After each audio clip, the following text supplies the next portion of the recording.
Tommy V sends in an email saying, aren't car makers really digging their own graves with this rush to self-driving cars? Won't car makers like Ford and Mercedes sell fewer cars as they create their own Uber-like services? And a BMW 3 Series may be faster than a Ford Fusion, but with driving controlled by computers and environmental conditions, there's not much need for a faster self-driving car. Won't the only differences be the size of the car and the luxury level of the interior? Tommy, you've hit on some of the best points of what's keeping automakers awake at night. I think it's time for a top 5. The top 5 reasons that car makers probably dread autonomy at the same time they're developing it. Number 5 is a big shift in where liability sits. It may end up being on the car maker's lap. If they build a car that's driving itself and crashes, what do I have to do with it? I was just sitting there. Suddenly they're in the mix of the whole liability and lawsuit game in a very different way. And by the way, this could also be number 1 on a list of nightmare scenarios for auto insurers. This really could upend their business. But I rank it all fairly low because this is a long-term trend well down the road.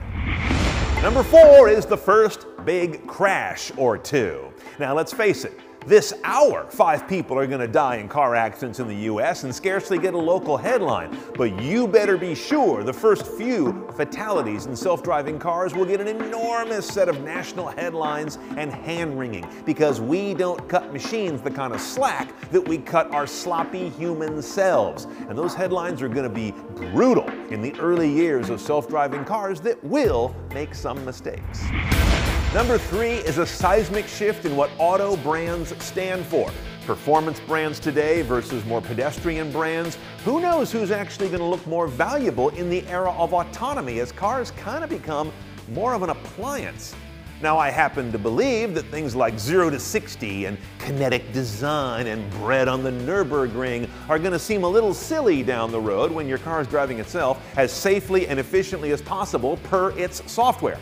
That said, for the first 20 years or so, you'll still be able to put the car in manual mode and drive it yourself. So this isn't going to happen overnight, but this is the kind of brand musical chairs that no car maker wants to come out chairless on when the music stops.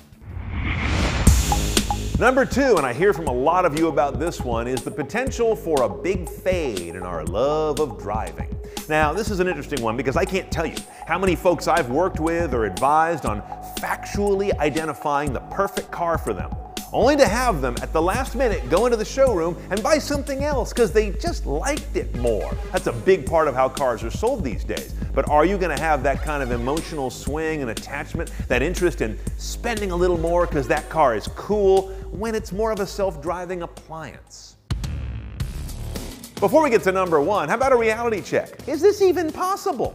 Just about every car maker in the world right now has put themselves on the hook to deliver a highly self-driving car by 2020 or 2021. That's like the day after tomorrow in automotive terms. They better put on another pot of coffee because they're in the middle of the biggest engineering moonshot in automotive history. The number 1 aspect of autonomy that I think's keeping car makers awake is the very real prospect of simply selling fewer cars. Let's face it, even the ultimate driving machine is really the ultimate parking machine. The average car spends 4 or 5% of its life on Earth actually moving. The rest of the time, it's parked, doing nothing. This is insane. Autonomy shows real promise to have cars doing more work each day. They can do tasks on their own, perhaps. They can drive people around who otherwise couldn't drive. They can take part in interesting rideshare scenarios, just ask Uber. That leads to an almost inescapable conclusion. The car makers are selling fewer cars in the future, and that's going to be a seismic shift.